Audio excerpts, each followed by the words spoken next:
ठेका कामगारों के विषय में कायदा न्याय संस्था ने एक बार फिर से उल्लासनगर महानगर पालिका के सामने ठिया आंदोलन शुरू किया है। संस्था के अध्यक्ष राज असरोड़कर का आरोप है कि मनपा आयुक्त अजीत शेख इन कामगारों के शोषण में शामिल है। आइए लेते हैं उनसे पूरी जानकारी।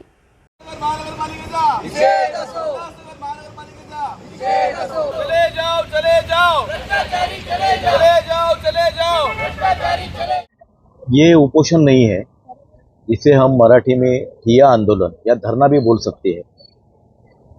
ये आयुक्तों को याद दिलाने के लिए है कि आपने हमें आश्वासन दिया था। हम अनशन पे बैठे थे, स्थायी समिति के सभागृह में सारे अधिकारी थे, पत्रकार थे, पुलिस थे और महाराष्ट्र के कई सामाजिक संस्थाओं के प्रतिनिधि भी थे।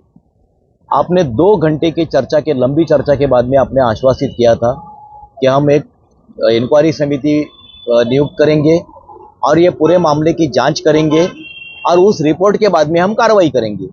1 महीने की मुदत थी, मैंने 1 महीने की मुदत भी जाने दी। मैं 1.5 महीने के बाद में मैंने उनको रिमाइंड किया कि अगर आपकी इंक्वायरी हुई होगी तो मुझे उसकी रिपोर्ट की कॉपी दो। उन्होंने ध्यान नहीं दिया। मैं उनको पर्सनल भी मिला कमिश्नर को, और फिर से कमिश्नर को पर्सनल मिलकर मैंने याद दिलाई उनको कि आपने मुझे रिपोर्ट नहीं दी है। बोले हम देंगे, काम चालू है। अधिकारियों को बुला के थोड़ा मेरे सामने नाटक किया और बोले काम चालू है। फिर मुझे उनको ऑफिशियली पुलिस को और इनको लेटर देके, क्योंकि अभी इस कॉरपोरेशन की ऐसी हालत हुई है कि यहाँ पे जितने भी ऑफिसर्स हैं वो बिना काम का पगार ले रहे, कोई भी काम नहीं कर रहे। जब तक कोई नागरिक लेटर के ऊपर लेटर नहीं देता, गाली गलौज नहीं करता, हंगामा नहीं करता, अनशन पे नहीं बैठता, तब तक वो कोई भी हालचाल करते नहीं है। हमारी तरफ भी उन्होंने खुद आश्वासन दिया हुआ था, लेखी पत्र उनके सिग्नेचर का है, लेकिन उन्होंने सीरियसली नहीं लिया। पिछले अगस्त महीने में हमने फॉलोअप चालू किया था। इस अगस्त में इस फॉलोअप को 1 साल पूरा हो जाएगा। आज भी नए कॉन्ट्रैक्टर भी आए, वो भी किमान वेतन के तहत जो कानूनी पगार मिलनी चाहिए वो पगार आज भी नए लोग जो आए कॉन्ट्रैक्टर वो भी नहीं दे रहे हैं। क्योंकि उल्लासनगर मनपा के जो आयुक्त है अजीत शेख, मेरा खुला आरोप है कि ये सारे घोटाले में वो और उनकी पूरी टीम वो शामिल है। उनकी मिली भगत से ये सारा करप्शन चल रहा है।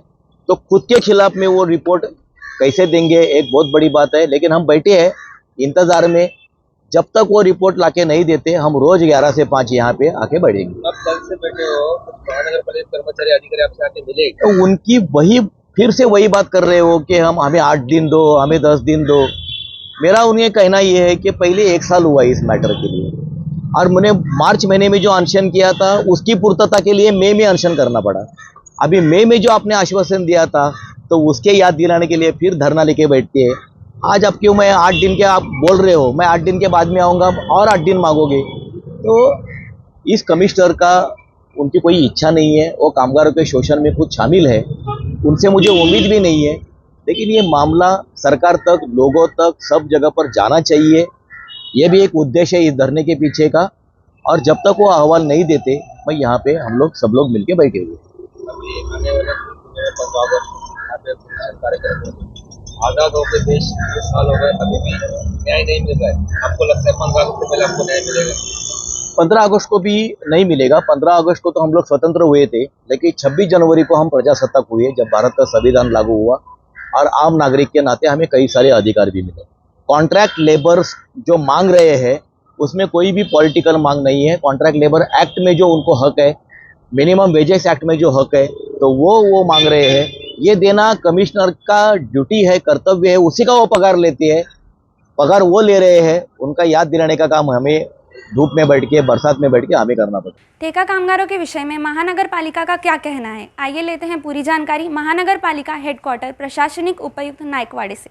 माननीय आयुक्त साहेब यांच्या मार्गदर्शनाखाली महापालिकेतील जे कंत्राटी कामगार आहेत त्यांच्या अनुषंगाने एक समिती आमच्याकडे नियुक्त करण्यात आलेली आहे।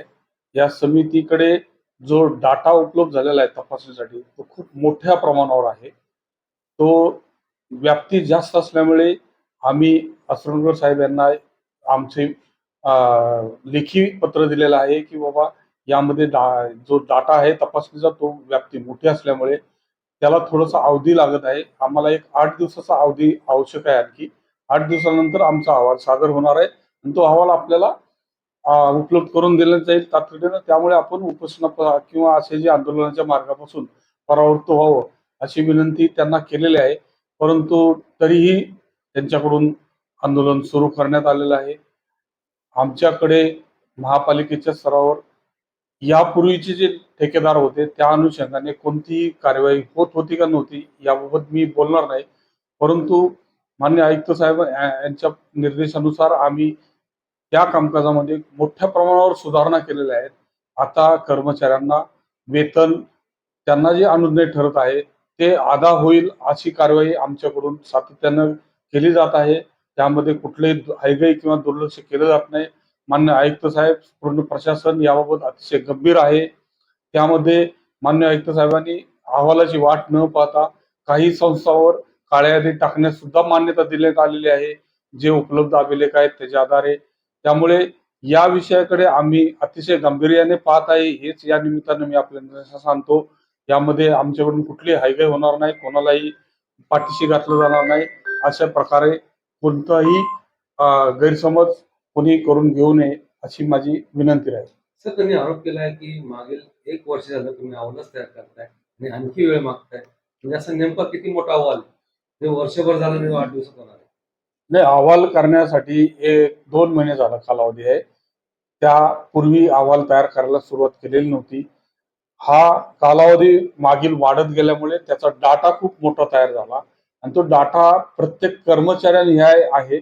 त्याच्यातली कर्मचारी जे आहेत ते प्रत्येक विभागाचे 9 कॉन्ट्रॅक्टर आहेत. त्या 9 कॉन्ट्रॅक्टरचे वेगवेगळी स्ट्रेंथ आहेत. कोणाचे 60 लोक आहेत, कोणत्या कॉन्ट्रॅक्टरचे 30 लोक आहेत. असं जी संख्या आहे ती मोठी आहे. ती संख्या मोठी असल्यामुळे डाटा मोठा झाला. तो डाटा तपासणीसाठी थोडासा अवधी लागला. तरी आमचे 2 लोक सातत्यानं त्याच कामावर बसवलेले आहेत आम्ही. आणि आम्ही स्वतः समिती सुद्धा आमची वारंवार अनेक वेळा बैठका घेतलेल्या आहेत आणि त्या बैठका घेऊन आम्ही त्या अहवालामध्ये कोणत्या बाबी वर प्रकाश टाकणं गरजेचं आहे ते सुद्धा आम्ही निश्चित केलेलं आहे. आम्ही कोणत्याही कॉन्ट्रॅक्टरला त्यामध्ये कुठल्याही प्रकारचं फायदा होईल अशा प्रकारचा आमच्या समितीचा हे नसणार नाहीये. त्यामध्ये आम्ही जे नियमानुसार आवश्यक आहे ते नियमानुसार आमच्या अहवालात सर्व प्रकाशझोत आमच्याकडून टाकला जाणार आहे. कधीपर्यंत त्यांना अहवाल भेटेल? अहवाल आमचा या दोन दिवसात आमचा अहवाल मान्य आयुक्त साहेब यांना सादर होणार आहे. कोणार्क, अपना शहर अपनी बातें.